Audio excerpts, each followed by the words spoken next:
So today I'm not really let's focus camera. I'm not really that much in the mood of being funny, but I had promised regardless to finish the video of the guy that was like was saying that prophecy doesn't work. So I will not delay my promise. I will do that. I'm just putting my phone to charge. So I'm not gonna play for 3 hours a day. I will probably play for just 2 or something like that. I have a little bit of headache. I have a chocolate. I have my coffee here, and I have also my pineapple soft drink with my Mario cup from the movie. So I will put the video. Today I spoke a little bit in my channel, in my posts. My dad and I spoke about Blindness by Saramango, so I was gonna do that instead of analyzing any other guy. I was thinking of doing more stuff, but that's how I will do it today. So without further ado,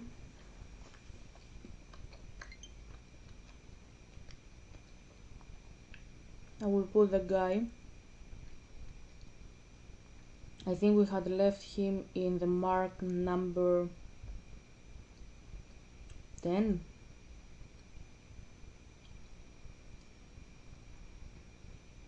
I made a mistake yesterday. I wanted to clarify that, but it doesn't really matter. Bart Ehrman didn't say that Jesus was born in Cairo and he's a mythological figure. I mixed him up with another scholar. I was referring to Tom Harpur, if I pronounce his name properly. Tom Harpur has made a career saying that Jesus is a mythological figure. So I wasn't talking about Bart Ehrman, but Bart Ehrman is not less idiotic than Tom Harpur. Bart Ehrman is also an atheist. Tom Harpur actually believes in Jesus, but he believes that he's a mythological figure. Bart Ehrman has written many books, and he has stated, let's put the audio on. He has stated many times that the Bible, the Greek Bible, is a forgery. He has said that 11 of the 27 books of the New Testament are forgeries, and he's been appropriating my culture for quite a long time. I know he is respected. Many people say he is a respected scholar. I don't respect anything on this man because he doesn't respect my culture. Respect should be mutual, and I can't respect a person who says that, for example, one of the reasons that he thinks that the New Testament is a forgery is because in the book of Acts, it says that John and Peter were illiterate, and then we say that they wrote the books. This is appropriation. When we say illiterate and agrammatos, not analphabetos. Analphabetos is you don't even know how to write your name. Agrammatos, which is in the Old New Testament, which means illiterate.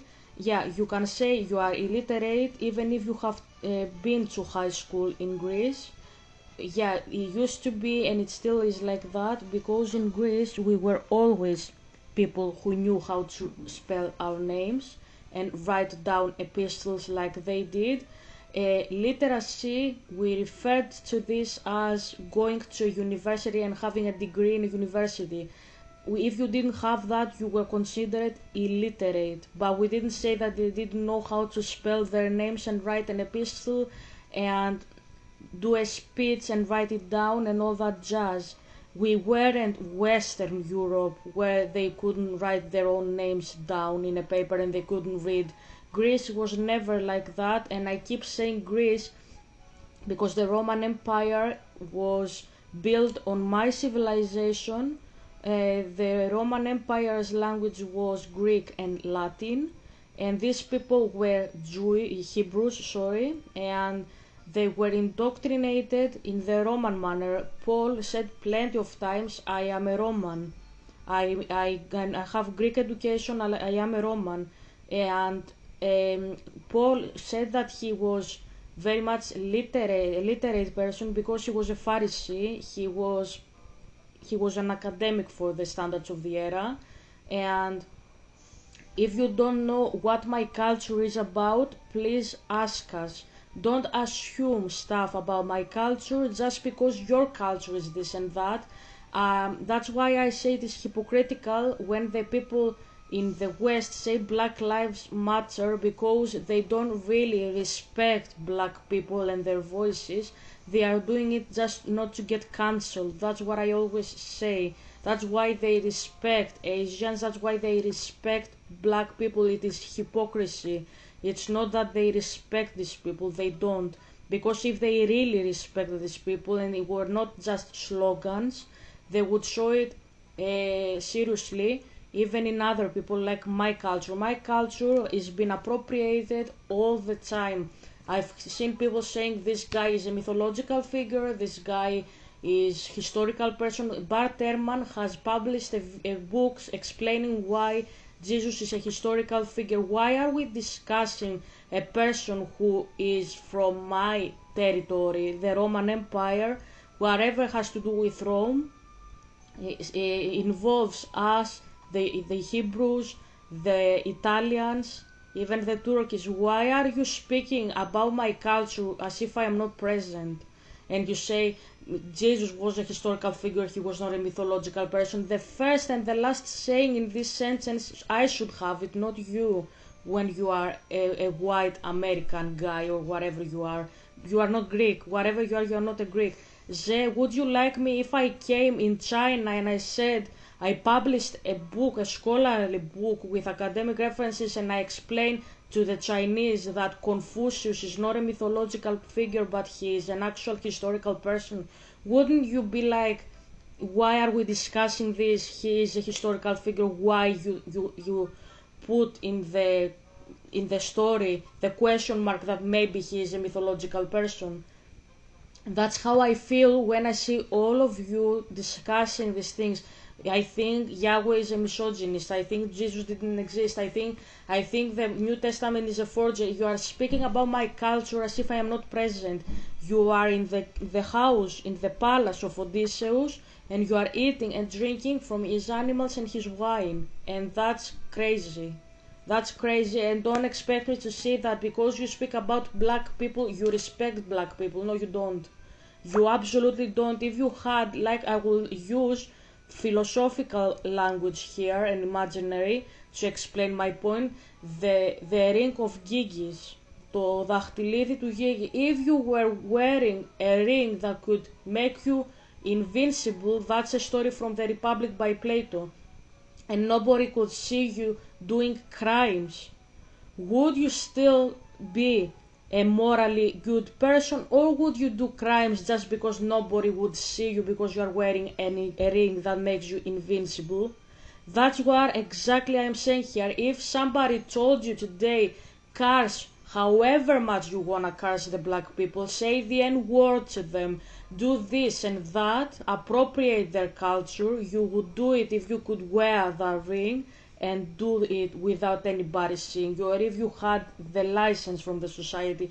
You are doing it just because you don't want to be blamed by the society as not morally good enough. You are not doing it for them, you are not doing it for my dad, God, you are not doing it for the sake of being good people. You do it just because you want to be framed as good by the society, and it is hypocrisy. And that's why I never said myself Black Lives Matter, because I say it with my heart. I'm not saying it with my posts and my hashtags. That's hypocrisy. It's not that you care about them. You don't wanna be the person who is framed in the media. Everybody posted this slogan, only this person didn't, so he is a bad person. That's why you use all the same language, because you wanna be part of the society. and that's why I say shame on you all. Whether it is Tom Harpur who says that my father is a mythological figure and he's appropriating my culture, you can believe whatever the fuck you want to believe about the New Testament. It's still my culture, and you have to respect the culture that you say you believe into. You can't, if you wanna believe that, if Tom Harpur ever listens, you can say, and anybody like Tom Harpur, you can believe whatever the fuck you wanna believe about my dad. You can believe in the Jesus that Kazantzakis wrote in the Last Temptation of Christ. Believe whatever the fuck you wanna believe. We have an exithriskia, believe in any god in any manner. But at the same time, you can't expect me to bless you when you take my book, you write academic books and you say he's a mythological figure, he's Dionysus basically, and say stuff about Dionysus that are not canon for the pagan standards, because both traditions are Greek. And you have to ask me about these traditions. That's what I say. And then you write books and you say, I believe he's a mythological figure and that's why I believe in Jesus. Nobody asked you. Don't publish books and don't take money for something that my culture is teaching without taking money. I'm saying in this channel that Dionysus and Jesus have nothing in common. Jesus is a person, a human person. Dionysus was a deity fully, theophania. He appeared as a deity, he wasn't incarnated. That's why I say these examples, alligator, crocodile. It's another thing to have a human person who is actually an incarnated deity, Jesus. It's another thing to say theophania, which is Dionysus, and a deity appearing in human form, not being incarnated in human form. Okay? It's another thing to say a deity is reincarnated, that is, for example, Durin, the Deathless from the Silmarillion, that's from Tolkien. Maybe that's not like a canon religion, but it still counts as a deity. These are different things, you can't mix them and say they are the same thing, no. Dionysus was actually doing theophania, he was a fully god, appearing in human form. He wasn't though a human, right?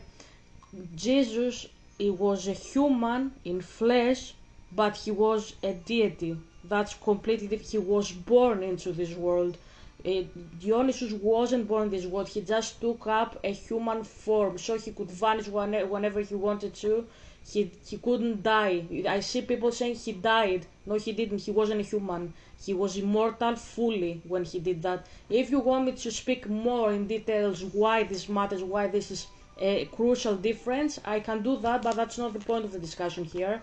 What I'm saying is that if you mix these deities and they don't share anything in common, okay, you are deceiving people. My people taught me that Jesus is the true God, that he's Yahweh in the human flesh, and they did it for free at school. They weren't paying us, they weren't asking us to pay them money to learn these doctrines. They do it for free. If you go to an Orthodox church in Greece, they will say these things to you for free. You are writing academic books, all of you, even you, Ze, and you are charged for that. We have to pay you money to read your bullshit that Jesus was a mythological figure, that Jesus was a historical person, that the Gospels and the Epistles are forgeries, that this and that are wrong in the New Testament and they contradict each other. You are speaking about my culture as if I'm not present. You are taking money for what you say, all the bullshit you say. And my culture, what that is being appropriated, never takes money for what it teaches. If you go to a Greek school and a Greek church, you are gonna receive education from them freely. Fully freely, because it says freely you receive, fully freely you're gonna give back. And you're not doing that. You are taking money for bullshit that are even lies. I am sorry if ever Bart Ehrman hears me, I'm sorry bestie, but you accuse my people of forgery. That's insulting for my culture. I'm telling you specifically, that's not a blasphemy. I'm not saying that it is blasphemy.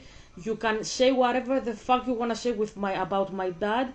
Solve your problems with my dad. Go in your bed at night and say, Yahweh, I have serious issues with you. I think you are stupid. Go fuck yourself. That's your problem to solve with my dad. Okay, I'm not gonna intervene in it.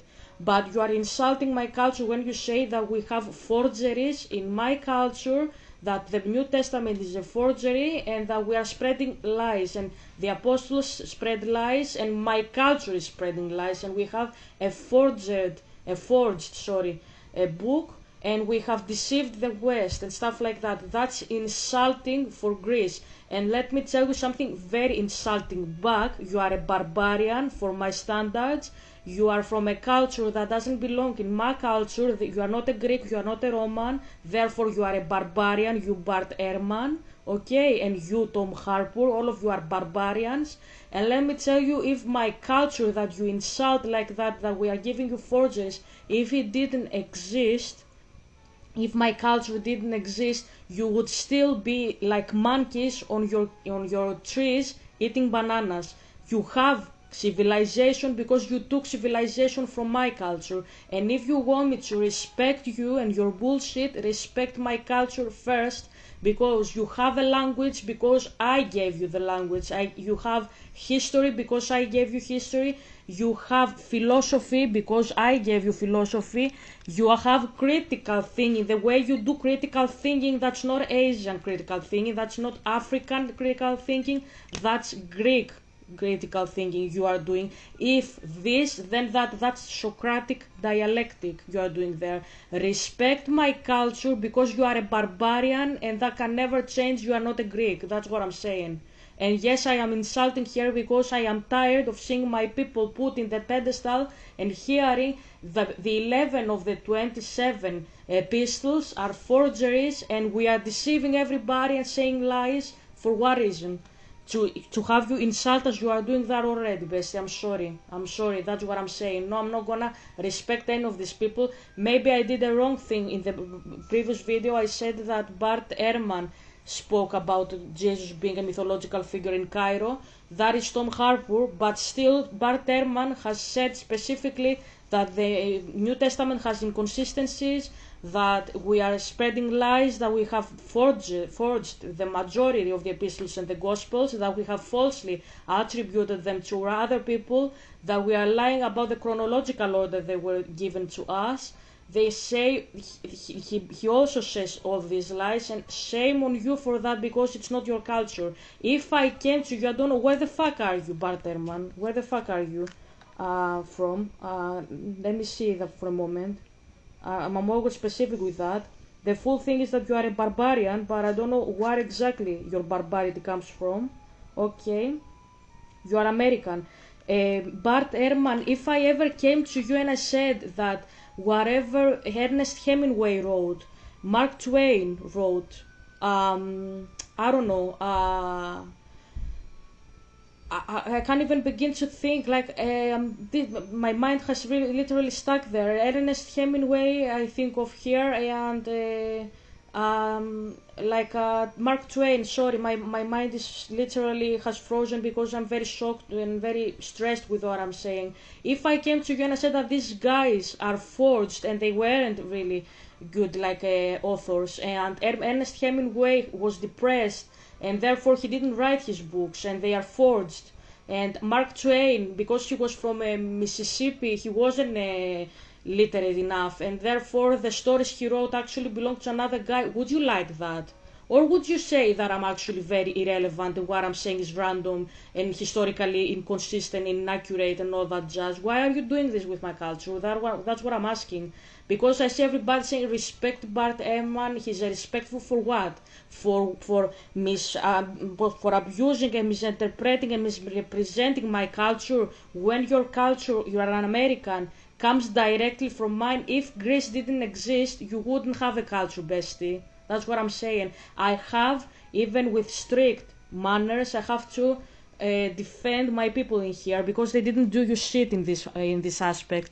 Yes, the Greeks have done shit that I have explained in my channel very much, but I have to be consistent with what were being said, with what has been said, even by me, even by you, or anything. In this manner, in this matter, we haven't done anything to you, and you are accusing us of forgery. I am accusing you of barbarity because you are an American, and you can try however the fuck you wanna try. You're never gonna be not a barbarian in my eyes. You're not a Greek.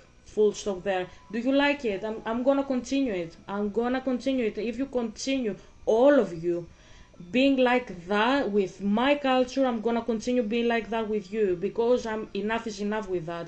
And you say, I remember you saying, yeah, but you didn't reference. Yes, I didn't reference there because my culture happens to be the mother of the Western society. You came in the West, you are expected to know what the Western society is about. The Western society is not about the UK and the US, and because you are a scholar and you spoke very much about how professionally you are in your job and how academically enough you are, better be, and less say that you are, better be, okay? Not say it that much. And next time, know your bullshit better, because you are saying that you know and you don't know anything at the end of the day. You didn't know what Odyssey was about, the story. You didn't, you were expecting me to reference this and that and explain because you didn't know. And Adriu saw that you didn't know, and he could be able to use you against me in the end of the day, because he saw that you are all over the place. He saw your inconsistency, your work, because you were saying, what is the Odyssey about? How can you say Deucalion is the same as Noah and stuff like that? So he could tell you whatever the fuck he wanted to tell you, both about my job and about my personality, that I am a bad person and so on. Whatever he told you, my father told me that he told you that I am a bad person. He could use anyhow whatever Zeus could tell him to tell you, and he could use that, and he could use you because you were usable with what you were saying, because you are inconsistent in your job and you are not professional enough, bestie. And I'm sorry to say that like that to you, but you also said in publicly that my job is not perfect. You always made me question my worth with all the comments, all the nasty, dirty comments you left in my work. Okay, so I'm gonna do that in public as well. You are inconsistent, you don't know your shit, and for me, you shouldn't have a PhD, bestie. Okay, enough is enough. So I'm gonna finish with the video. I'm not gonna speak any more about that. But anyways, I'm gonna put the rest of the prophecy video. It's here. I'm gonna finish it because I promised I would. And yeah, let's see what else he has to say. Because I am fed up having any barbarian, all the barbarians, Lebanese, Canadians, Americans, Chinese, I don't, everybody has a saying in my culture. They accuse me of forgery, of this, of that, of lying, of not being academic. They are all barbarians in my understanding, and I have to censor my tongue and speak properly about them and be civilized when they don't respect me. No, I'm not gonna respect you, bestie. You are a barbarian. That's it. You say var. You are explaining New Testament from an American perspective. I don't have anything else to say, but what you write there is var. And I'm not gonna say anything else. I think I have explained my point with only that I see you all. Why didn't you say that Noah has 11 windows and he has only one? Because this is how we speak, and you say var. You are a barbarous, you are a barbarian. If you don't like how I speak, change how you speak, and then you will have the same exact reaction from me. The action causes a reaction. If you gonna insult me, I'm gonna be insulting as well, because you are insulting my culture. My people are poor, they are very hardworking, and they have done nothing to you. All of you, Yuze, Andrew, Bashir, Barterman, Tom Harper, all of you, and this guy here, Holy Kool-Aid, we haven't done anything to you, and you are accusing us of lying and forgeries and all that jazz, and that's enough. You are all barbarians. That's all I'm gonna say. Yes, even you, Zé, because your culture is punishing statues. That's barbarity in action. Okay, enough is enough. Some are bound to come true by pure Herod's many atrocities mentioned or happened.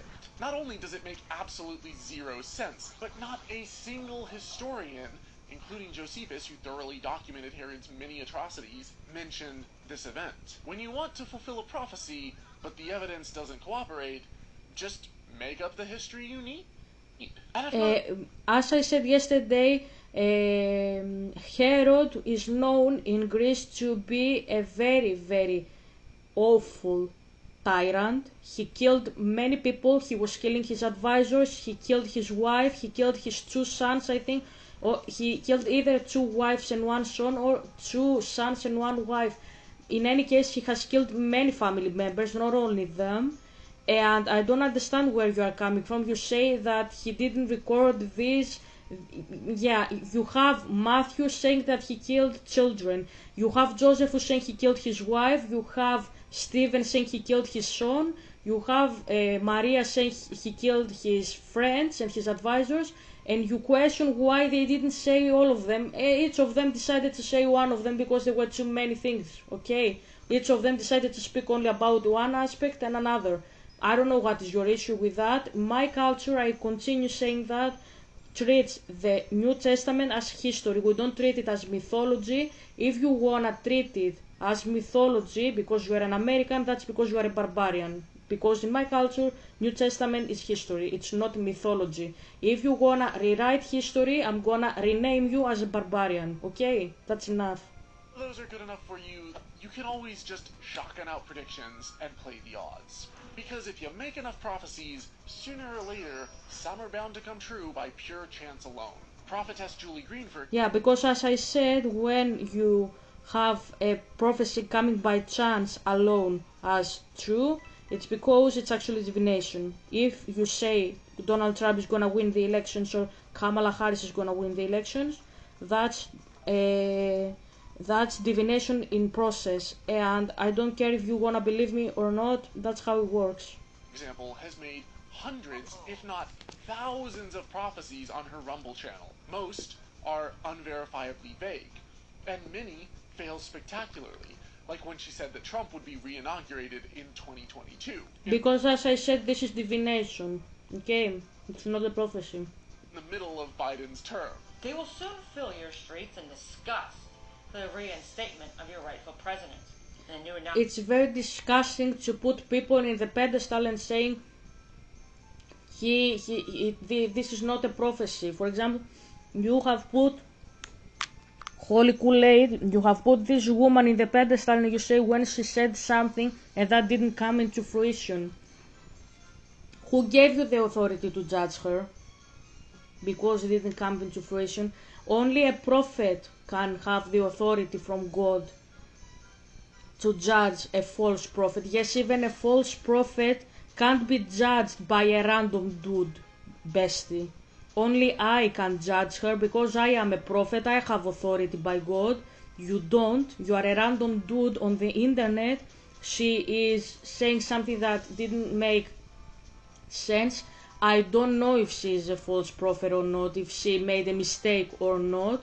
I haven't heard vocation by my dad to judge her, but I have the full authority by heaven to judge a false prophet. That's my job. My job is false prophecy. This is why I wrote my dissertation. I have full authority from my dad to speak about the matters of divination and prophecy. When you are unqualified and you don't have, unqualified means you are not having authority by God.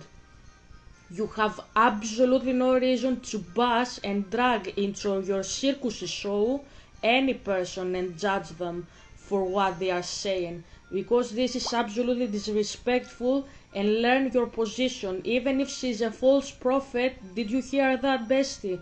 Prophet. She doesn't have your status. She is a prophet.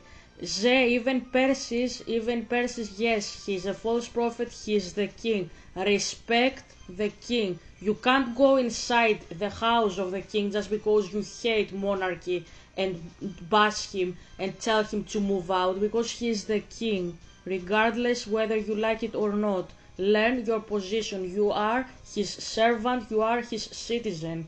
Even if you don't like how he rules, even if he rules very badly, even if he is saying lies in the name of Yahweh for Zeus, he's still a prophet. He's still a king and a prophet. Learn where you are in the universe.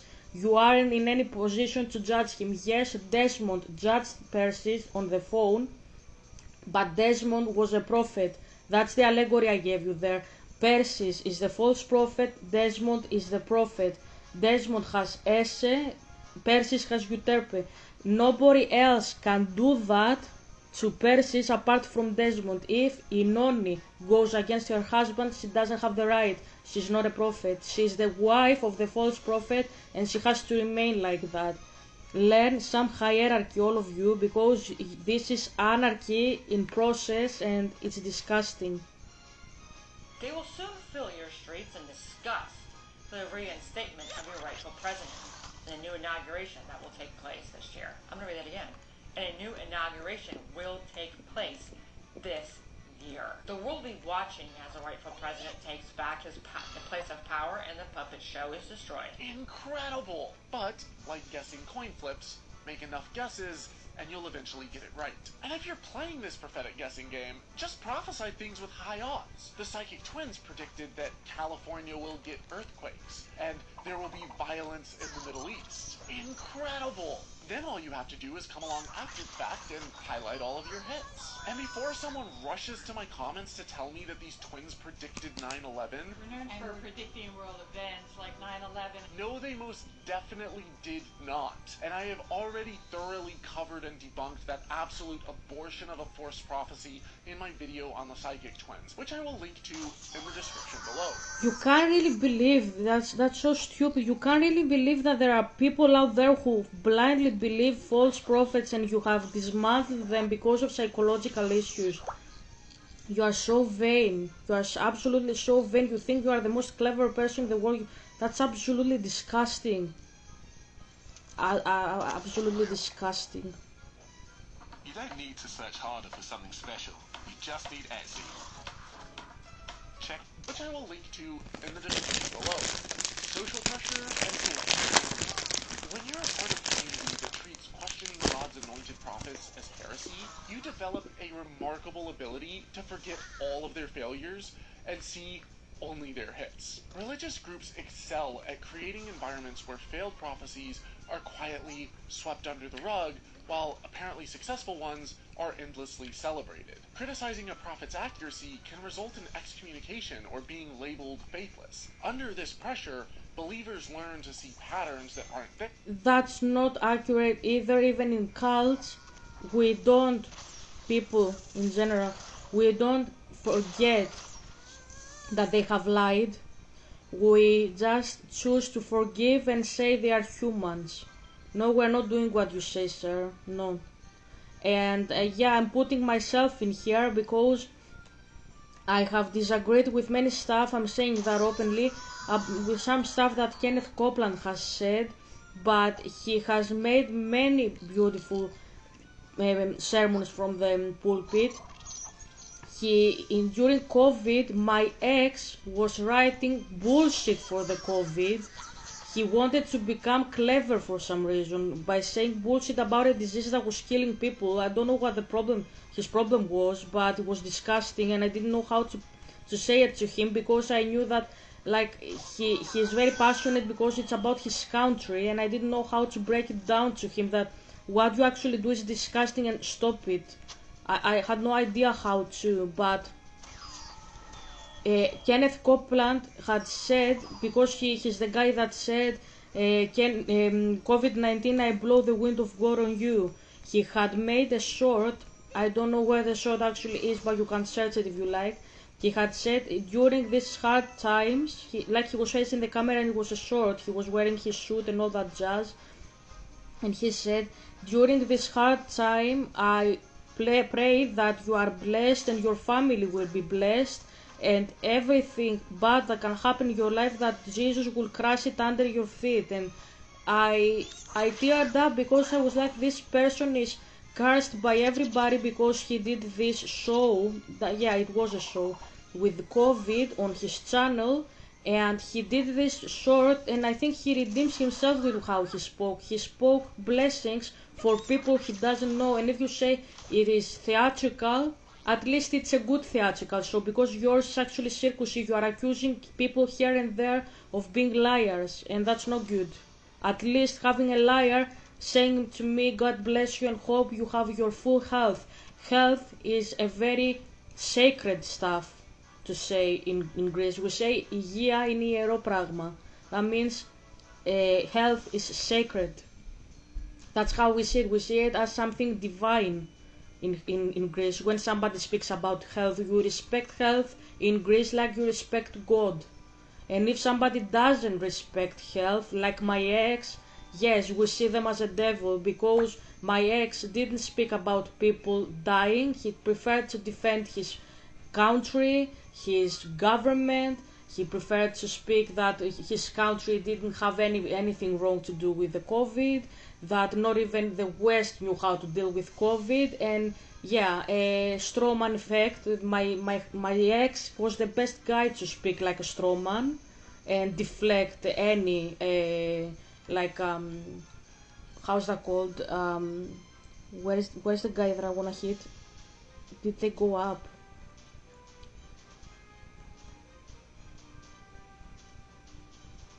Up.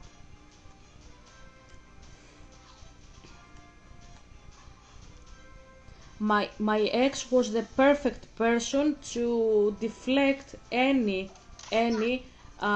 responsibility for anything. He never said in one article, yes, we bullshitted you all with the COVID, we should have taken measurements. He only said not even the West knew how to deal with it. And that means, remind me what? He seriously, Zay, you seriously wrote down not even us knew how to deal with COVID. And that means what, bestie? What does this mean? That just because we didn't know how to deal with it, we shouldn't accuse you for spreading COVID to us? Are you crazy? Of course I'm gonna blame you for doing that, because you had all the time in the world to just ring a phone and alarm us. If we will deal it properly with it or not, it's not your problem. Your only problem is to ring a phone, and you don't even do it with me, Ze. You can't understand that your president had to do that with us. You can't even think about it. Your president is hiding. He wants to let all people know that everything is going okay in your country. You wanna present a perfect China. You know why? I'm not accusing Xi about that. I'm not accusing him. That's a cultural thing. You wanna make your country, all of you individually, he is being indoctrinated like that, like you are, like all Chinese are, that you have a perfect image. You are perfect lives, perfect family, perfect job. You have perfect knowledge, understanding. You appear perfect, but you are all rotten inside.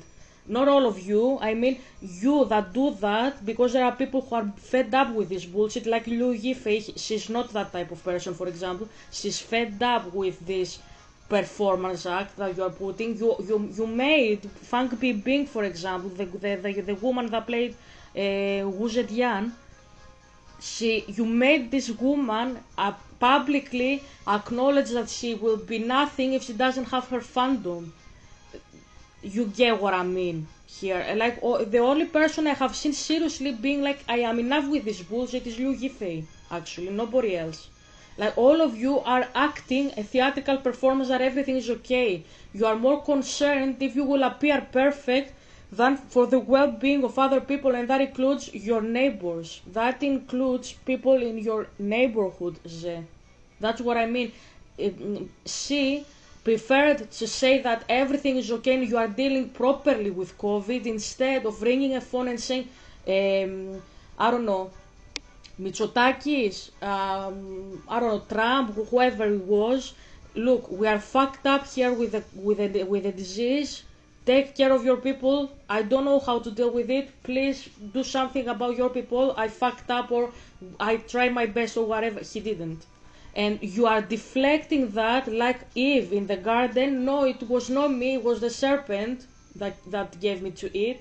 You are doing exactly the same. You say how we dealt with COVID. That's not your business. You are not a Westerner.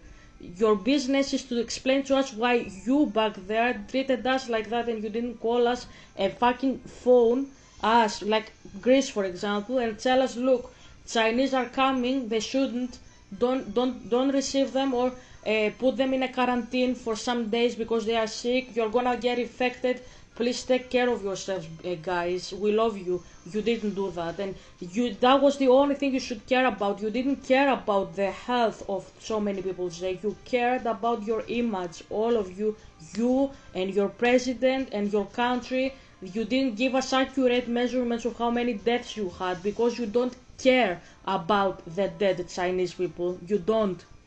You care if you will outsmart the USA, and you personally say you care if you will outsmart the other academics who will say the best bullshit about the COVID academically. You don't care about the dead people. You don't care about the infected people. That's what I say. So I prefer to speak with Kenneth Copeland, who has said false prophecies, and at least, even if he put a theatrical performance, at least he told me to have a good health than have a person, a circus person like you, a clown, writing to me that the COVID disease wasn't something that I knew how to deal with because you didn't either, and you deflect all responsibility for what your country started to begin with, and you didn't write down an article saying, look, in Wuhan we lost 10 people, and I saw the pictures. They were like teenagers, for example, or they were elderly.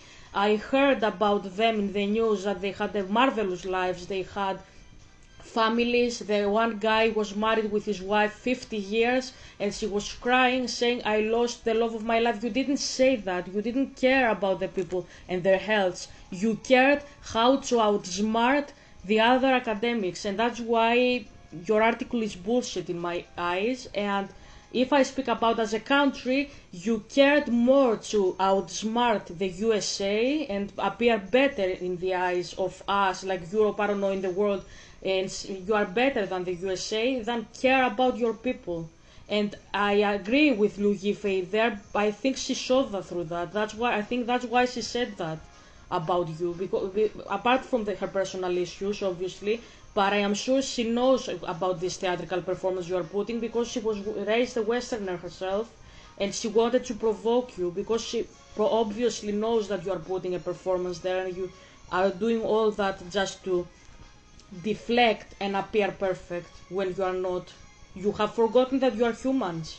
And unfortunately for you, the rest of us haven't. We admit our bullshit. Our governors admit that there have been mistakes and stuff like that. You don't. You make yourselves appear perfect, and that's why you are ridiculous, because we know you are not perfect, because nobody is at the end of the day, and you don't care about your people. That's what I'm saying. Okay. There and ignore failures that threaten their worldview. Cult leaders understand this psychology perfectly. When their doomsday predictions fail, they don't lose followers. Sometimes they even gain them. But cognitive dissonance can be so painful that believers would rather rationalize the failure than admit that they've been deceived, as was clearly highlighted in Leon Festinger's book, When Prophecy Fails. Each and every one of these tricks has been used to great success by prophets of every religion, by psychics, by televangelists, by con artists of all stripes. But you don't need prophets to navigate the future. You need critical thinking, scientific inquiry, and the ability to evaluate evidence. These tools won't give you supernatural foresight, but they will protect you from those who claim to possess it. Prophecies in... Yeah, scientific knowledge, critical thinking, and logical explanations are all used by philosophers and mystics and Greeks, because you are not a Greek, for centuries and thousands of years, because part of being a philosopher is to be a logical person, a rational person who has critical thinking, that rationalizes everything and uses science to back up their claims. Until you know what divination, philosophy, mysticism, and Greek culture is all about, I'm not gonna speak with you. But until you understand what you are talking about, because you are taking out the ontological, as my ex would say, aspect of spirituality, and you are leaving behind only the rational part. Both of them are part of the tree of knowledge as understood in the Western society. So you say understand psychologically, logically, rationally, everything. Divination, yeah, bestie, that's exactly how a philosopher works. They use prophecies, a philosopher, they use divination and they explain it rationally. Have you ever read Plato? Have you ever read Aristotle? Have you ever read Pythagoras? They were the fathers of mysticism in the Western society, and yes, they were using myth and ontological arguments to explain rational matters and critical thinking and all that jazz and science. Plato had said that dreams come from the liver, and he was speaking about the mathematics of your liver, your guts, how your organs are positioned inside your body. Okay, read Timaeus and you will understand what I'm talking about. You want to take out of my culture something and you want to keep something else. What is this? Barbarity. You are a barbarian. That's all. Prophecies endure not because they're accurate, but because they're designed to seem accurate. Through psychological manipulation and social control, false prophets have convinced billions that their guesswork is divine revelation. But if these prophecies really came from God, why do they require such elaborate mental gymnastics to work?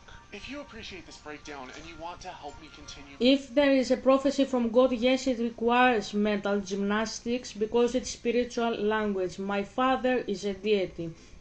I am a human. Obviously, if I want to speak with God, yes, God can speak to me in a human language. Obviously, I am his child. But if I want to speak like Prophet Daniel, for example, I have to know the spiritual language that my father is speaking because he's a spirit. It's like you are saying that because I am a Greek, if I go to England, I have to expect the English person to speak Greek. Are you deluded? Of course not. Of course I have to know English to understand the English person. And you try to understand how my father, who is a spirit, talks when you don't know spirit language. Obviously you have to learn mental gymnastics, how God speaks, and you don't. And that's why you say all this barbarian stuff. And I'm done with that, obviously. I had said that my video was gonna be more enjoyable and more like funnier, and I didn't do that because I suppose I didn't feel it today very much. So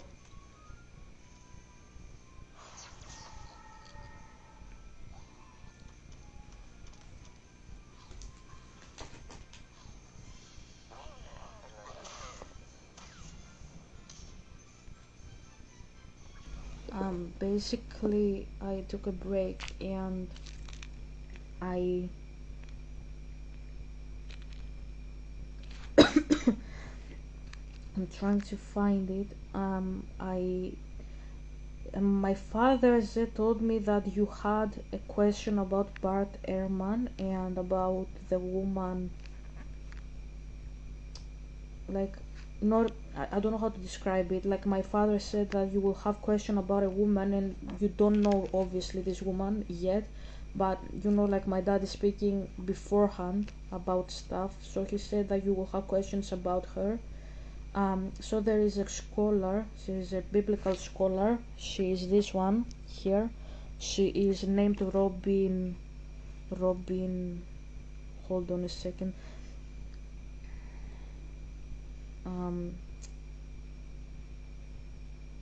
where the fuck is she? Okay, Robin Walsh, she is a biblical scholar, and he said you're gonna have questions about her. Okay, so she's saying many stupid stuff. I selected some videos, so I thought that it makes more sense to, so that she's collaborating with Bart Ehrman, and I thought that it would make more sense because he also said it will make more sense to comment on some of these videos because they are part of the, like, of the scholarly material found from Bart Ehrman. He he is very he's very respected. I obviously don't respect him that much, to be fair. I don't say go and attack him. I don't say that. I'm just clarifying here, but I don't respect anything of what he says because he's misrepresenting my like culture. Did the historical Jesus perform miracles? The Gospels are historical sources, whether you like it or not. It's part of my culture. That's how we see it. Does the New Testament condemn homosexuality? This video is published 2 months ago. I'm gonna listen some of them. It will make more sense to listen to this type of shit today instead of speaking about the blindness of Saramago. So I will do that tomorrow in another video if I don't make another post as well, because I made posts today and obviously that drains me and like my energy speaking, like I have less energy. I don't know, can I go there? Okay, so I will put that and we will discuss what she says and I can give you my commentary here. So she is very respected. If you ask me who is she is very respected in the field. And she, like, there was a comment in one of the videos, it said that she is very knowledgeable. I don't know, she's not a Greek though, she's not a Greek. There is a comment here, I wanted to read that out. I think modern Christians really don't understand how much of what Paul said is based on his own personal preferences and cultural context.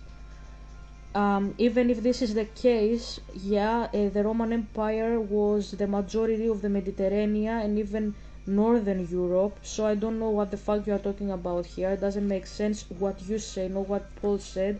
Even if he did that, he didn't. He really knew about other cultures within the empire. Okay, it still doesn't make sense what you say. That's what I'm telling you. Okay. He knew, like, he respected Corinthians, Galatians. These were friends, like Galatians. Like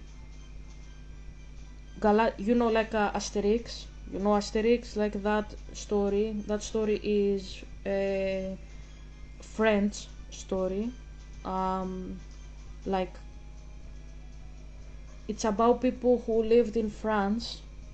France back then was like part of the Roman Empire, so obviously, like, yeah. So what I'm saying is that the village that Asterix is from is the same place. The village that village is the same place that Paul went and preached. That's what I'm saying. It's the same location. It's Rome, right? So he knew how to treat French people, he knew how to treat Romans, he knew how to treat Corinthians, he knew his culture.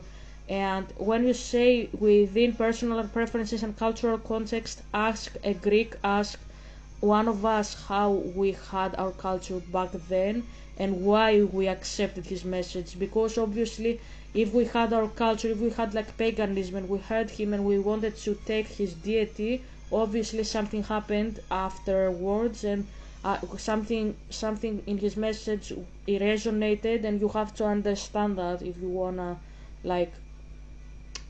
understand our culture. If you wanna be a liar, okay, don't ask anything. So let's put the video. Hi everybody, my name is Robin Walsh. Does the New Testament condemn homosexuality? Hi everybody, my name is Robin Walsh. I'm a scholar of New Testament and early Christianity and part of Paths of Biblical Studies. This is obviously a difficult question for a lot of reasons, and among them is terminology right off the bat. So here come the caveats. We have a very, very different discourse about homosexuality, quote unquote, today than they had in antiquity. We also we have a very, very different discourse about homosexuality, quote unquote, today than they had in antiquity. We also have about 2,000 years of church and religious interpretation on this issue to contend with. So right off the bat, everyone is already bringing to the table sort of a unique and complex view of the issue. So I'm going to try to suspend a lot of that to go back to the text and actually think through what the New Testament says. In order to... I wanna see how she means that we don't have different understanding of homosexuality, because yes, on the one hand we don't have, because still people believe that homosexuality is a sin, but at the same time I don't know how she means that. I don't know how she means that. Does she mean that the New Testament condemns it, or does she mean about the correct stuff that I say also, that homosexuality was prohibited in ancient Greece and Paul doesn't speak about that, and we still have the same issue today? It really depends what she says. I would see. I want to go back to the letters of Paul. This is really where I think the more explicit crux of the issue lies. And I'm thinking very specifically about Romans chapter 1, verse 18 and following. I'm also thinking about discourse that Paul has on sexual immorality and fornication in 1 Corinthians, although that is a far more complex text to deal with, so I don't want to talk about it in this short video. What doesn't she want to speak the more about? explicit crux of the issue lies. And I'm thinking very specifically about Romans chapter 1, verse 18 and following. I'm also thinking about discourse that Paul has on sexual immorality and fornication in 1 Corinthians, although that is a far more complex text to deal with, so I don't want to talk about it in this short video. No, it's not more complex. It's the same thing. I don't know what she talks about. I think she's at the moment. I'm not speaking about. I don't know what I'm talking about. That's what I mean. I don't know if that makes sense, but because I haven't heard her. But from what she says, I think she's gonna use one verse to prove that my God again is a bad person, pretty much. That's what I think. Anyways, let's see if my instinct is correct. Video. I have done videos in the past, particularly about Paul's quote-unquote opponents or people who resisted Paul among the early church groups, so go back to that. There's all kinds of things going on in Corinth, including one guy moving in with his stepmother that has Paul kind of on guard. So there's other stuff going on in Corinth. Yeah, because that was abominable even for pagans. Like, even in paganism, if you marry your mother, that's abomination. And he just pointed out that a Christian did something that even for pagan standards is crazy. Do you have any issue with that? Would you marry your mother? That's what you say. Would you marry your father? Do we have anything to discuss in here? And if you are like about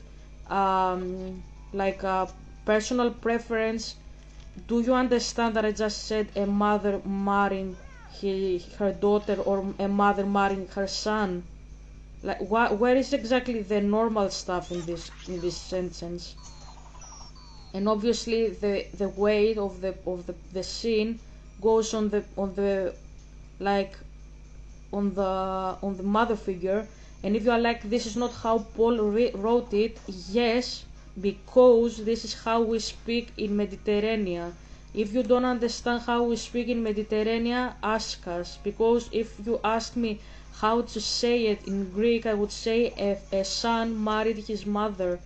I would put weight on the guy, because when we speak in Greece, we prioritize in our sentences man, then woman, then the collective. That's how we speak. It's completely different than how you guys in English speaking world speak. I don't know how others speak. For example, I don't know how you speak in China. That's what I'm saying. But we don't speak like that in Greece. And if you wanna speak about Greece, you have to understand how my culture is all like structured. Because Paul was a Roman, he had my education. When I read his epistles, I read my education. That makes him bring up this issue. So let's really just think about Romans 1. And what's going on in Romans 1 is that he is talking about all the ways in which the non-Jews, the Gentiles, tend to give in to their passions. And I don't know how else to put this except to say that Paul is basically detailing a bunch of stereotypes that Jewish people had about non-Jews. And are you a pagan? Missy, sister, are you a pagan? He's not listing any stereotype. He's saying what the pagans were doing in my culture. He was an educated person. He was a Pharisee. He was a Roman. he had Roman education and he knew his bullshit. Do you understand what I'm talking about here? You are speaking about a guy from his era, from his culture, speaking about people from his culture, and you're saying he's saying stereotypes about Gentiles. Are you crazy? Like, do you understand what you're saying? Are you an American? You are saying that a guy from California doesn't know what they are doing in New York just because it is a different state. Sister, it's the same country. It's just a different province. It's a different state. It's like saying Ze, who is a Beijing guy, he's from the capital, doesn't know what they are doing in Wuhan. Are you crazy? It's the same country. It's just different state. It's a different city. That doesn't mean that he doesn't know what is going on there. And Paul was talking about pagans. The whole empire was pagan. They were mystics, they were philosophers. Do you say that you know what this is all about? As an ex-philosopher, you shouldn't even speak about stuff that you don't know, because you are speaking about my culture first and foremost and you don't know. You say stereotypes. No, they are not stereotypes. This is how pagans rolled back in Greece and Italy and all the surrounding areas back in the days. And if you don't know your bullshit, just stop talking. Because you expose yourself as ignorant. You are speaking about my culture. Obviously, I have to respond here. Period.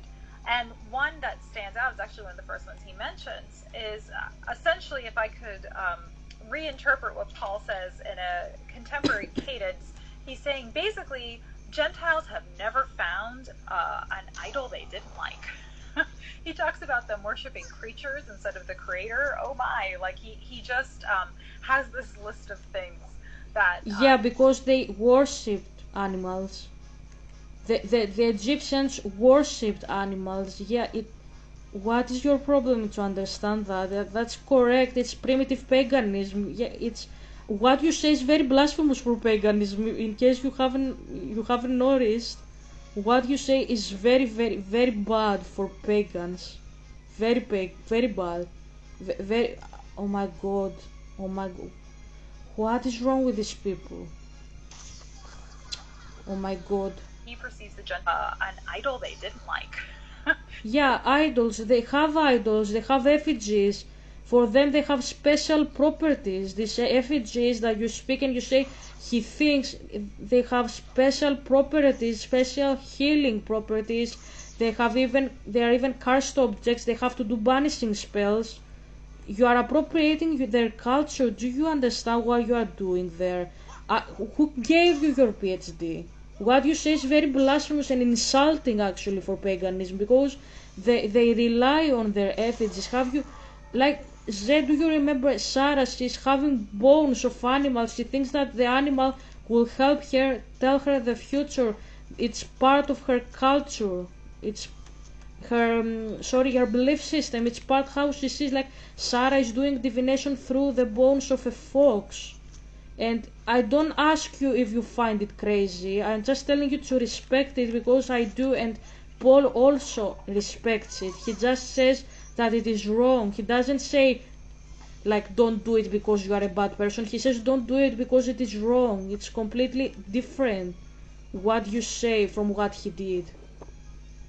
He talks about them worshiping creatures instead of the creator. Oh my, like, yes. He just yeah, because Sarah, instead of asking God to tell her the future, she has a video about divination through animals. Instead of asking Hecate, even Hecate, about the future, she is using the bones of the fox that she has to tell her the future. She's asking future prophecies from a fox, a dead fox. You are appropriating, you're being very insulting about pagans at this point. What the fuck? I honestly don't understand how your brain works, honestly. That's very it's insulting. It's not ignorance, it's insulting. It's straight up insulting. There's this list of things that he perceives the Gentiles to be doing. They do it. That really go against what is essentially back to this idea that the Stoics had too about trying to have balance in your life, but not giving in to your passions, not giving in to earthly instinct, that can lead you astray, complicate your life, but also cause you all kinds of problems. Sex, period, capital S, is part of this. But also other kinds of passions, like think about drinking too much or eating too much. Paul doesn't want you to do any of it. And when it comes to sex, When exactly did Paul say you are not permitted to drink? He didn't say that. And if you ask me what did he say, I'm not gonna say what he said. You tell me. You ask the question. You have the problem with what he said. Tell me what he said, and then I will answer to you. Why should I question something that it is not even being said in the New Testament? He never said don't drink. Do you remember that Jesus actually, his first miracle was convert much maligned, hide behind buckler? Okay. Do you remember that Jesus, the first miracle he did was convert water to wine? And you say that Paul banned wine. Wine is something that the Jews used to drink. Bucklers, here's a tip. You'll need to flank them so your attacks aren't blocked by that shield of theirs. What's that? Okay, maybe that one was obvious, but did you know their darts can be explosive? Or that they are lucky shots, or they use honey in combat? Did you? Of course not. Lucky I'm here then. Sorry. yes, he does give sex between women and sex between men as an example among that list of other stereotypes about Gentiles who give in to their passions too much. There is no such stereotype. There is. What the fuck are you talking about? The Gentiles didn't do lesbian sex and gay sex. What are you talking about? I honestly don't understand what you are talking about. I don't. It's what you say is completely irrelevant both for my culture and both for the pagan religions in the area. Being a lesbian and a gay person was banned by paganism, and you say that Paul said that. Do you think that Paul was a time traveler and he didn't know what area he was living in and what era he was living in, like area and era both? You think he didn't know and he was a time traveler and he started saying don't be a lesbian as if the pagans didn't know that they can't be, for example, because they can't, according to like typical paganism, you can't be a lesbian and a gay. It's banned. It's a banned thing. You can't. Zeus bans this. And if you're like, where can you find this? That's why I say it is pagan knowledge. That's why I say it. And I can't explain it to you because obviously you don't wanna know. It's if you get involved with the occult, you know it that you can't. The Greek pagans don't marry people from different genders, woman with woman and man with a man. It is banned, and they say we can't perform such marriages. We only perform marriages between man and woman. That's part of paganism. It's not part of Christianity. And you say that Christians were like telling pagans not to do something they already didn't do.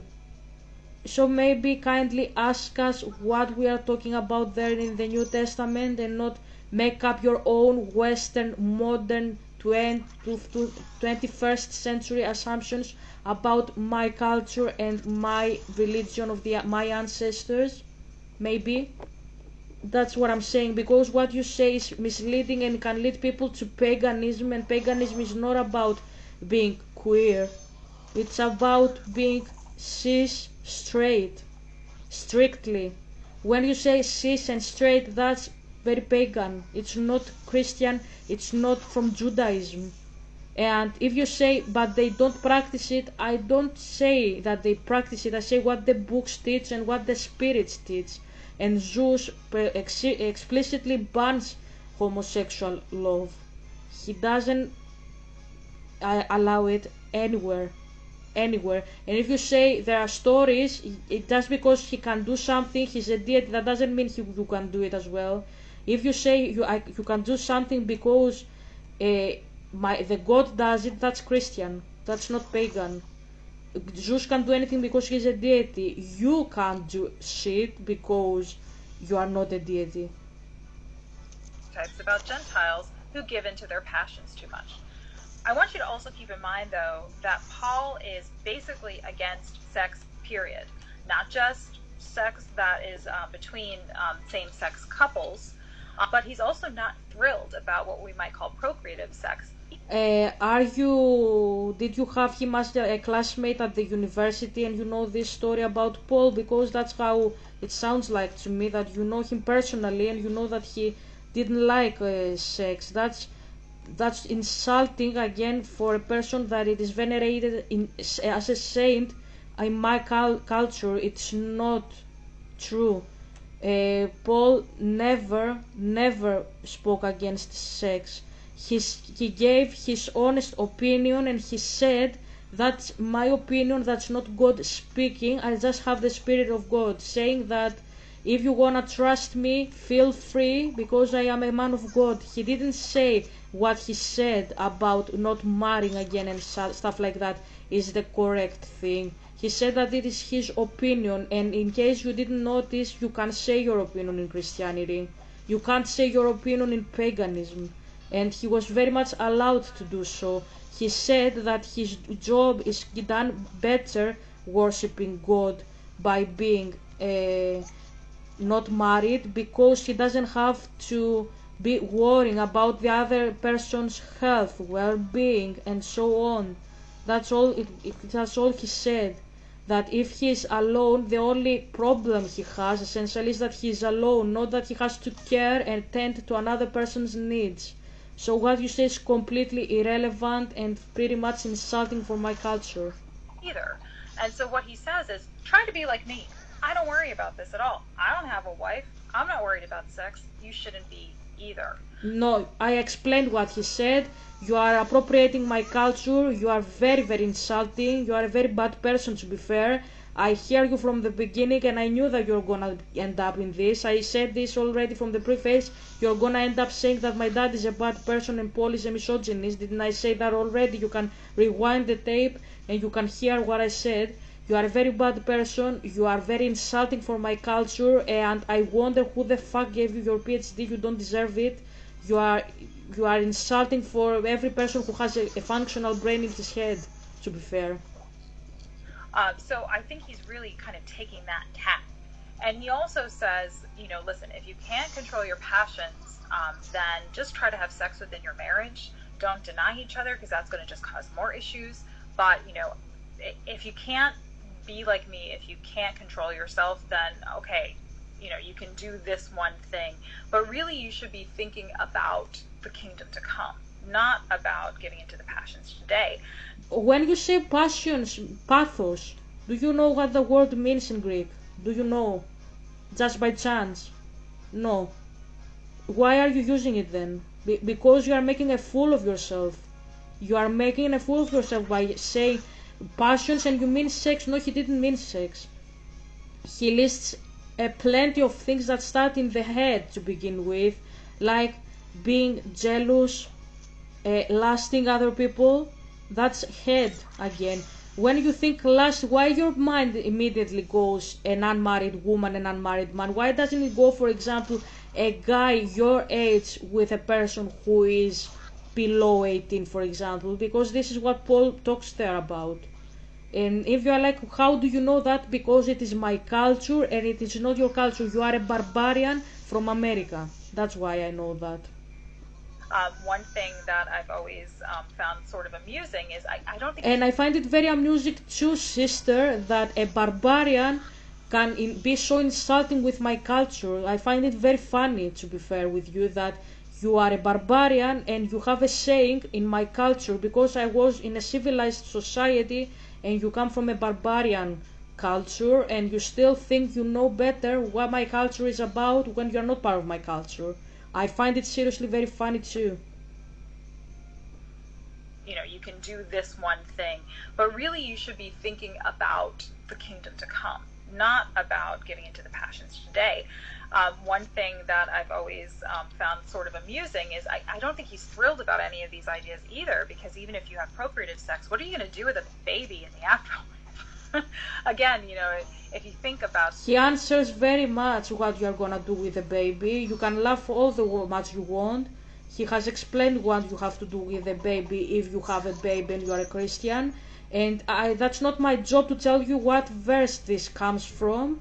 If you are a biblical scholar, do us the favor and find yourself which verse this comes from. I'm not gonna tell you how to do your job properly, sister. Find the verse, because he has explicitly said how you have to behave to a child when you are working with God. Okay? The end time being imminent, you don't need any of these things, and so you should be trying to control yourself. So that's how I see this issue. I see it as... because you are a barbarian, once more. That's what I'm saying. That's why, sister. You see this issue because you are barbarian and you are speaking var. Hey, one thing that I've always found sort of amusing is I don't think he's thrilled about any of these ideas either, because even if you have procreative sex, what are you going to do with a baby in the afterlife? Again, if you think about the end time being imminent, you don't need any of these things, and so you should be trying to control yourself. So that's how I see this issue. I see it as... Any reference, by the way, because you say that he says, but you're not quoting anything. Aren't you a scholar? I was expecting you to quote something, and you are one of the most respected scholars in the field. For what reason? For appropriating my culture, that's why you are respected in the field. I don't get you. Of a number of acts that, again, he sees as representative, a stereotype of Gentiles who give into their passions when they shouldn't. And he does call these, acts, to just be completely transparent. He does use in the translation of the NRSV words like, these are degrading passions. But what he means is that, you're violating your body by giving into the passions, period. And so I just want to give You are completely out of subject. You don't know what paganism is about. You don't know what Christianity is about. You don't know what Greekness is all about. I don't know what to say in your video, honestly. Like, all you say is American way of thinking through and through. It's nothing about my culture, nothing. Through and through. That context. That if you look at Romans 1, it is really just kind of this list of what boastful, rebellious, I'm just glancing. You are glancing in English language with your English speaking understanding from your American, whatever your background is. I hear you have an American accent. Your American background, you are glancing at the Greek text. You don't have any idea what you are talking about. All you do is appropriating my culture, nothing else. And I'm speaking both about Christianity and both pagans, because both are part of my culture, and you're appropriating both, and you are insanely ignorant. That's what I'm saying. And I don't know. The kind of words that he uses, faithless, foolish, people do. They give in to degrading passions. And again, the first one he gives is that they exchanged the truth about God for a lie and worshipped and served the creature rather than the creator. So yeah, because this is what they do in paganism, and what you say is insulting for paganism. He says something for Christians. He is directing his speech at Christians, not to pagans, to convert them. And he tells Christians how pagans were worshipping and why it is not correct in our eyesight. It's like reading like you are doing invasion of privacy pretty much there. He's doing a discussion with Christians saying, why are these people worshipping the idols and not the creator? He's speaking to his people. He's not talking to pagans, insulting the pagans. He's giving an epistle to Christians. And you say that he's appropriating them. No, he's not. He's saying exactly what they are doing as pagans. And you fail to understand that it's crazy. That they worship their gods. So just a list of things that he thinks, he talks about mortal humans right before this, that mortal humans tend to give into, and they shouldn't. But it's not more foreground in a certain way than other kinds of activities. If you do take a look at Romans 1, it's stark, but it's, again, in a list of other things that Gentiles are known to do that he advises against. These are the kind Archaeo details, you found a new artwork. Check it out at the museum. of issues of the critical study of the Bible that we discuss all the time over at the Biblical Studies Academy. So please check out Bart Ehrman. Okay, you haven't discussed anything fruitful, only bullshit. Okay, why is Jesus so sneaky? I will do only this as well. I'm getting very tired progressively, so I'm gonna finish the video in a matter of moments, and it's just 5 minutes, so I'm gonna do this last part of the video, and then I'm gonna finish this video. Tomorrow I'm gonna do more. I don't know if I will come back to this idiot, but I will definitely do the Saramago's blindness tomorrow. I really want to do that, but I want to give it a full video, not something that is in fragments. Hi, everybody. My name is Robin Walsh. I'm a scholar of New Testament and early Christianity. And throughout the month of September, I'm interfacing with the presentations forthcoming for our new insights into the New Testament, our NINT conference at the end of September.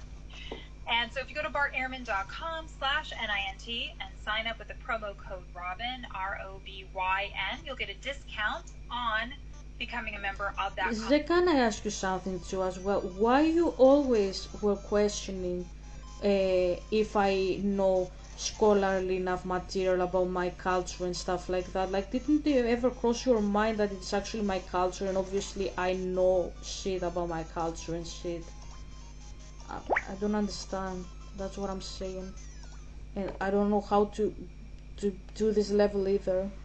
By the way, Of being a participant in that conference, as well as exclusive access to a Q&A with me at the end of September. So go to bartierman.com/NINT to check up our lineup of scholars, their proposed topics on the historical Jesus, the subject of our conference. And if you use that promo code ROBYN, you will not only get a discount on signing up for the conference itself, but get an exclusive access to a Q&A session with me.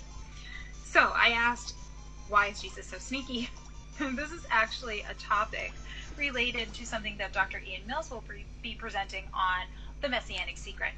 Now, I can only assume that Dr. Mills is referring back to a very famous book from 1901, so the turn of the last century, that proposed that the early church came up with a concept of a Messianic secret, and that this was something that Mark picked up in his gospel to explain why Jesus wasn't recognized during his lifetime as Messiah. So essentially, Jesus was conscious of the fact that he was Messiah, but there was a designated time at which he was to be revealed as such. And so this idea of a Messianic secret comes up as an explanation that Jesus actively concealed his identity, at least literally, in the Gospel of Mark, and that the early church came up with this solution, and that Mark... Are you gonna say that Jesus is Dionysus? Is this what you are gonna say? Because it sounds to me like you're gonna say that Jesus is actually like a mystical prophet of the pagan religion, and maybe he's a myth. That's what it hears to me. That you're gonna say that he actually has similarities with the pagan deities from Greece. Aren't you gonna say that? It sounds like. Let's see. Down his gospel to explain why, despite the fact that Jesus had these miraculous teachings and miraculous deeds that he was performing, that pre-resurrection, the reason nobody recognized him was this was an active concealment. And if you read the Gospel of Mark, you will see that Jesus will perform wonders. Thunder scepter. Where there's thunder, there's lightning. Where there is the thunder scepter. Okay. Deeds, and then immediately go, shh. Don't tell anybody. And of course, people go and tell everyone. Or Jesus will say, who do people say that I am? And they'll say, oh, you're, Elijah, you're John the Baptist. Some people say you're the Messiah, and he'll go, shh, right? So you see that throughout the Gospel of Mark. Now, I would say that the Messianic secret has been a very convenient sort of model for us to imagine what's going on in the Gospel of Mark. And I think that in its time, it was helpful as a way for us to reimagine the Gospel authors taking certain liberties with the storytelling in order to solve particular theological problems. And again, in this case, the problem being that people were questioning, why is it that if this guy was the Messiah, nobody knew during his lifetime? So it was a creative take on that problem. Now, I think there's something else going on, though, with the gospel, and I've actually published on this in the past, and we can put a link to an article that I've written about this, but it'll be an idea that I think also will resonate with those of you who know the work of Dr. Dennis MacDonald. Prickly persuader. Watch enemies lose their spines when you make them feel the hate from the cacti cannon. Okay. Which is that it is often the case if you look back at the epics. So, of course, I'm thinking here of Homer, for instance. Fuck my... Zed, did you hear that? Like, if you think for a moment, like, how can I do that? It's my job, obviously. She's gonna bring out who? Zeus. Yep. Do you understand now why I did the dissertation, bestie? That's why I did it. She's bringing up Homer.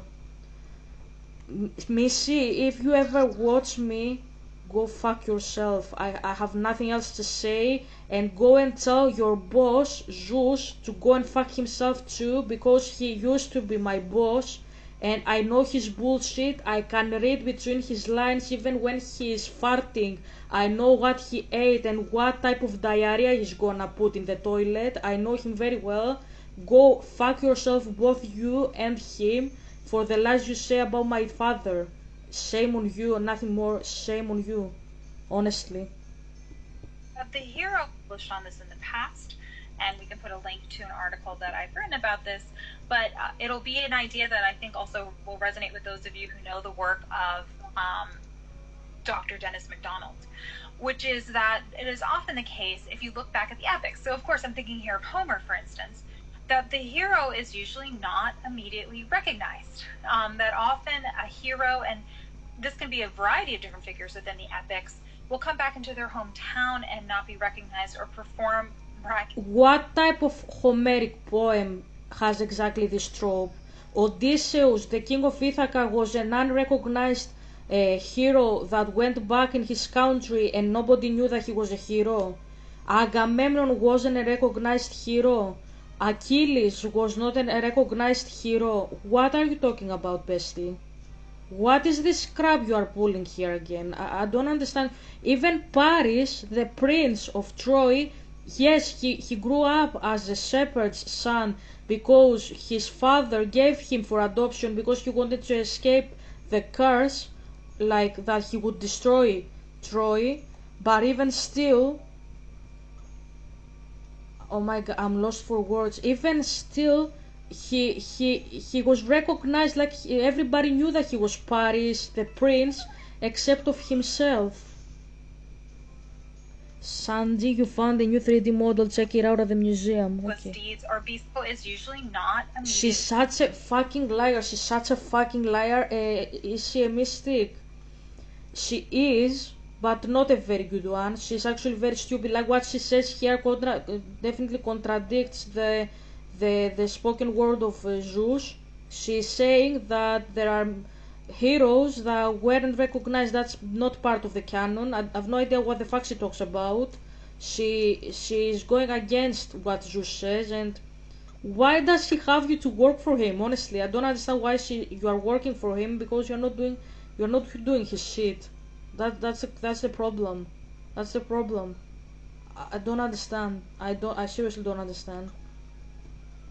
Be recognized. That often a hero, and this can be a variety of different figures within the epics, will come back into their hometown and not be recognized or perform miraculous deeds or be subversive in some way and not be recognized. Now, there's a word in Greek that encapsulates this idea of wonderment, bewilderment, amazement, and it's the word is thauma, and we can put it here as well.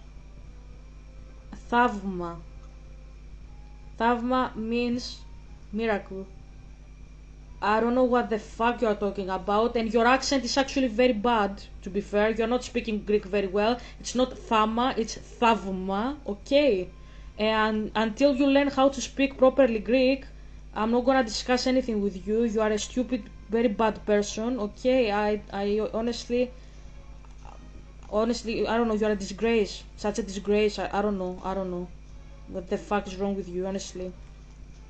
Like calling my father a liar and then using fucking Zeus to back up your points. What a disgrace for humanity. Now, this idea of something being a thalma, something being a wonder. Thavma, no thama, thavma. Okay?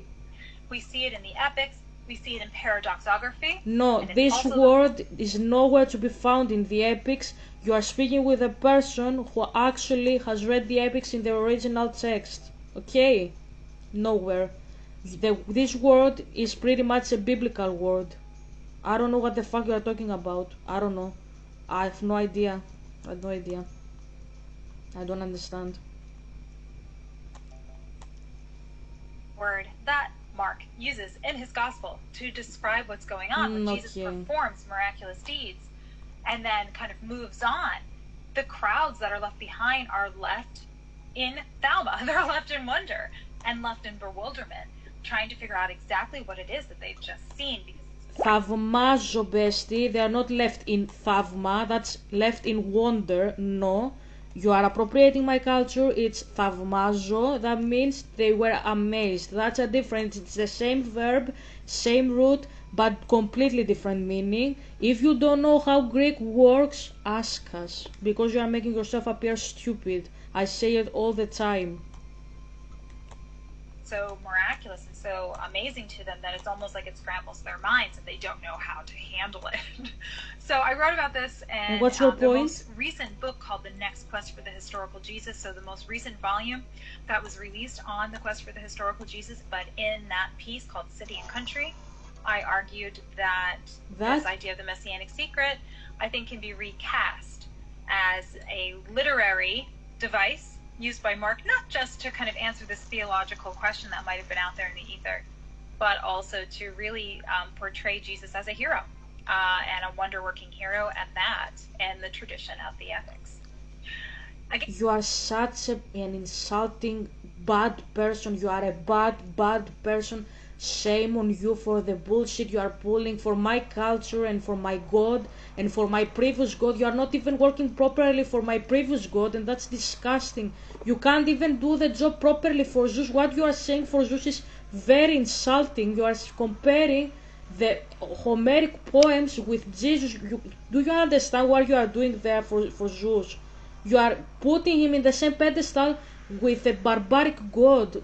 How can you see yourself in the mirror and say you are a good professional?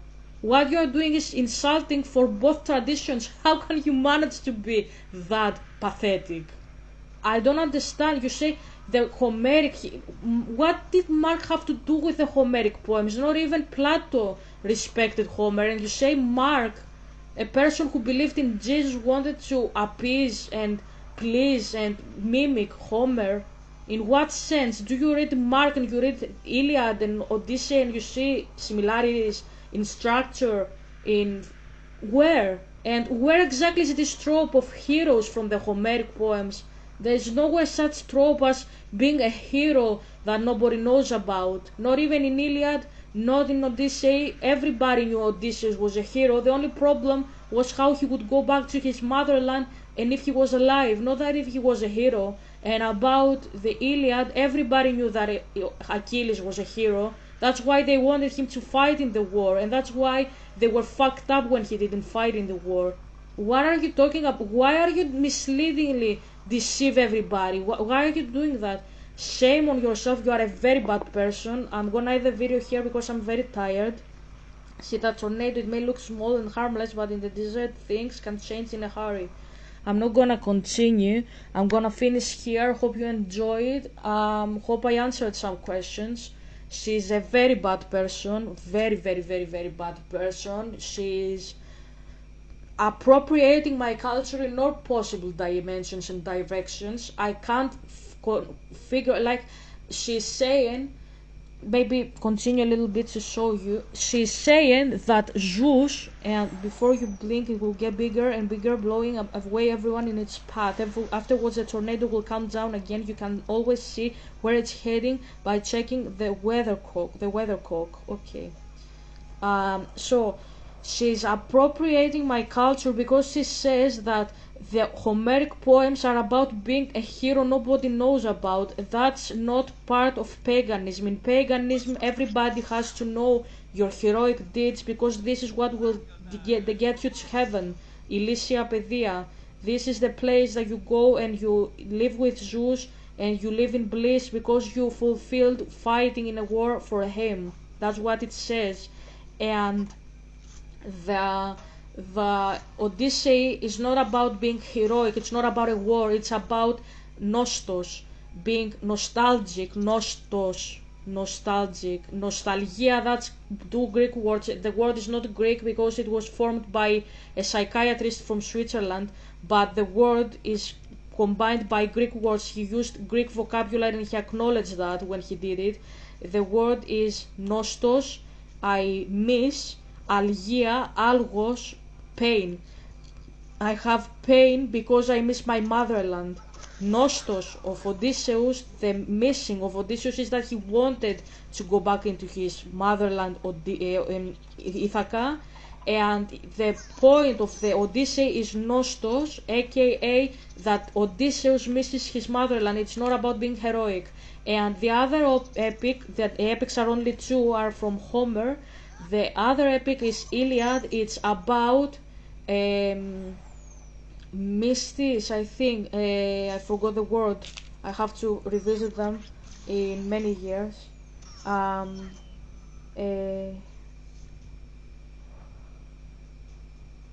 Minis, isn't it? Minis.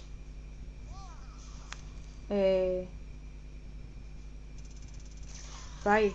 Yeah, Minis. Sorry, I forgot. I mixed up the words. As I said, I'm very tired. Minis Achilleos. The Minis of Achilles. It's anger. Minis means anger of Achilles. It's an ancient Greek word. We don't use this anymore. Minis. It's a word that means he was wrathful because they took his slave from him, and he contacted Zeus to retaliate in his behalf and humiliate the Greeks in the war. So there is no heroic aspect either in Iliad. The point of Iliad, the protagonist is Achilles, and the point of Iliad is his anger. And Odyssey is about Odysseus, he is the protagonist, and the story is about being away from your motherland and having to return back. That's the point of Odyssey. You are out of subject for both traditions, once more, and you are a scholar. Who gave you your fucking PhD, bestie? That's my question here. I don't understand. I seriously don't understand you. I don't understand how your brain works, and you are very insulting for my culture. Very insulting.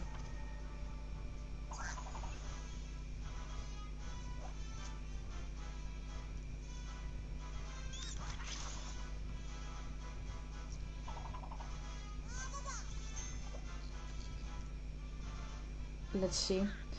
And then she said that thavma, and he used this word. This word is not found in the Homeric poems, or I don't know, Russian, Chinese, I don't know. That word is nowhere to be found in the Homeric poems.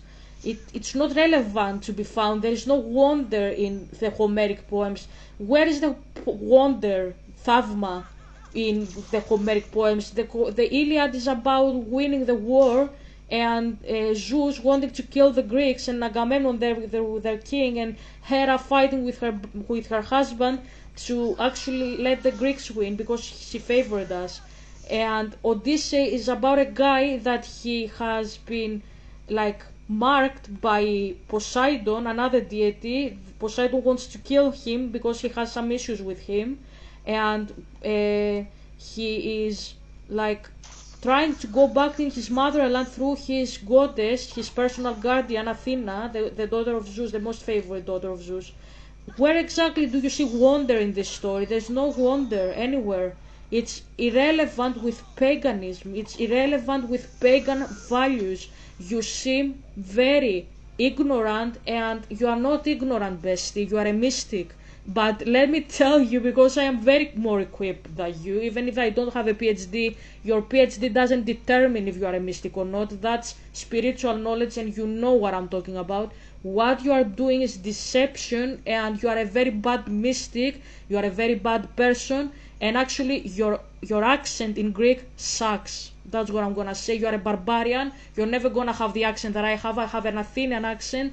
I'm better. I'm fucking better than you. And that's it. That's what I'm finishing my video today. Ze, hope you enjoyed. Hope I gave you some stuff to work into. Hope you understood why I said some stuff in my dissertation. What happened in my culture. What happens in my culture. What is going on with scholars who attack my culture, and I was trying to tell you and I didn't listen. Okay. Anyways, hope you understand now, and I will see you tomorrow. Bye.